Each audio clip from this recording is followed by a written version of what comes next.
Hi hello ಎಲ್ಲರಿಗೂ. ಎಲ್ಲರೂ ಹೆಂಗದಿರಿ? ಆರಾಮದಿರಿ? ನಾವು ಆರಾಮದೇವಿ. ನಾನೀಗ ಶೈಲಪುತ್ರಿ ದೇವಿ ಬಗ್ಗೆ ಒಂದು ಸ್ವಲ್ಪ ಹೇಳ್ತೇನೆ. ಈಗ ದಸರಾದಾಗ 9 ದಿನ ನಾವು ಆಚರಿಸ್ತೇವೆ. 9 ದಿನದೊಳಗೆ ಮೊದಲನೇ ದಿನ ಶೈಲಪುತ್ರಿ ದೇವಿದು ಪೂಜೆ ಮಾಡ್ತೇವೆ. ಶೈಲಪುತ್ರಿ ಅಂತ ಹೆಸರು ಯಾಕೆ ಬಂತು ಅಂತ ಹೇಳ್ತೇನೆ. ಒಂದು ಸಲ ಯಾಗ ನಡೀತಿರ್ತೈತಿ.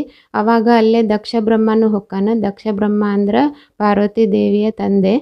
ಅಲ್ಲಿ ಹೊಕ್ಕಾನು. ಹೋದ್ಗುಟ್ಲೆ ಎಲ್ಲರೂ ಅಲ್ಲೇ ಎದ್ದು ನಿಂತ್ಕೊಂತಾರೆ. ಆವಾಗ ಪರಮೇಶ್ವರ ಮಾತ್ರ ಎದ್ದು ನಿಂತ್ಕೊಳ್ಳಂಗಿಲ್ಲ. ಅದನ್ನು ನೋಡಿ ದಕ್ಷ ಬ್ರಹ್ಮಗೆ ಸಿಟ್ಟು ಬರ್ತೈತಿ.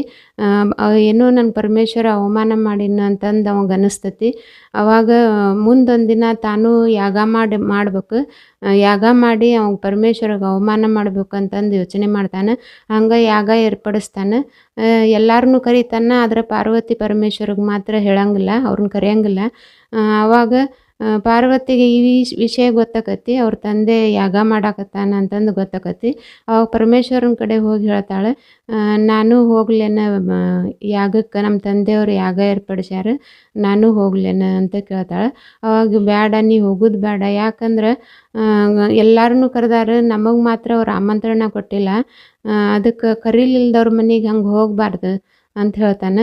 ಆದರೆ ಪಾರ್ವತಿ ಏನು ಹೇಳ್ತಾಳೆ, ಏನು ಕರೀಲಿಕ್ರೆ ಏನಾಯ್ತು, ಅವ್ರು ನಮ್ಮ ತಂದೆ ಮತ್ತು ಅದು ನನ್ನ ತವ್ರ ಮನೆ, ನಾ ಹೋಗ್ಬೋದು, ಅದ್ರಾಗೇನು ತಪ್ಪಿಲ್ಲ ಅಂತಂದು ಹೇಳ್ತಾಳೆ.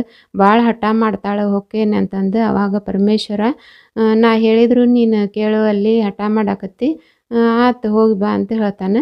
ಆವಾಗ ಅಲ್ಲಿ ಪಾರ್ವತಿ ಹೊಕ್ಕಾಳು. ಹೋದ್ಗುಟ್ಲೆ ಅಲ್ಲಿ ಎಲ್ಲ ದೇವಾನುದೇವತೆಗಳು ಬಂದಿರ್ತಾರೆ. ಅಲ್ಲಿ ಅವ್ರ ಮುಂದೆ ಪರಮೇಶ್ವರಗೆ ಭಾಳ ನಿಂದನೆ ಮಾಡ್ತಾನೆ. ದಕ್ಷ ಬ್ರಹ್ಮ ಭಾಳ ಅವಮಾನ ಮಾಡಿ ಮಾತಾಡ್ತಾನೆ. ಅದನ್ನು ಪಾರ್ವತಿಗೆ ಸಹಿಸೋದಾಗೋದಿಲ್ಲ. ತನ್ನ ಗಂಡಗೆ ಎಲ್ಲರೂ ಎದುರಿಗೆ ಅವಮಾನ ಮಾಡಾಕತ್ತಾನ, ಅವ್ರ ತಂದೆ ಅಂತಂದು ಸಹಿಸೋದಾಗೋದಿಲ್ಲ. ನಾನು ಅವಾಗ ಆಕಿಗೆ ಪರಮೇಶ್ವರ ಹೇಳಿದ್ದು ನೆನಪಾಕತಿ. ಬ್ಯಾಡ, ಹೋಗಬೇಡ, ಕರೀಲಿಲ್ದವ್ರ ಮನೆಗೆ ಹಂಗೆ ಹೋಗಬಾರ್ದು ಅಂತೇಳಿ ಹೇಳಿದ್ದು ಪಾರ್ವತಿಗೆ ನೆನಪಾಕತಿ. ನನ್ನ ಗಂಡ ಹೋಗಬಾರ್ದು ಅಂತ ಹೇಳಿದ್ರು ಸತ್ಯಕ್ಕೆ ನಾ ಬಂದೆ. ನನ್ನ ಗಂಡಗೆ ಹಠ ಮಾಡಿ ಒತ್ತಾಯ ಮಾಡಿ ನಾನು ಬಂದೆ.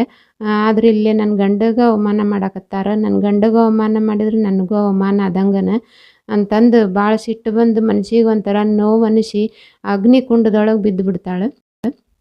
ಮುಂದೆ ಒಂದಿನ ಪರ್ವತರಾಜನ ಮಗಳಾಗಿ ಹುಟ್ಟುತ್ತಾಳೆ. ಪರ್ವತಕ್ಕೆ ಇನ್ನೊಂದು ಹೆಸರು ಶೈಲ. ಅದಕ್ಕೆ ಶೈಲಪುತ್ರಿ ಅಂತಂದು ಆಕೆ ಹೆಸರು ಬಂತು.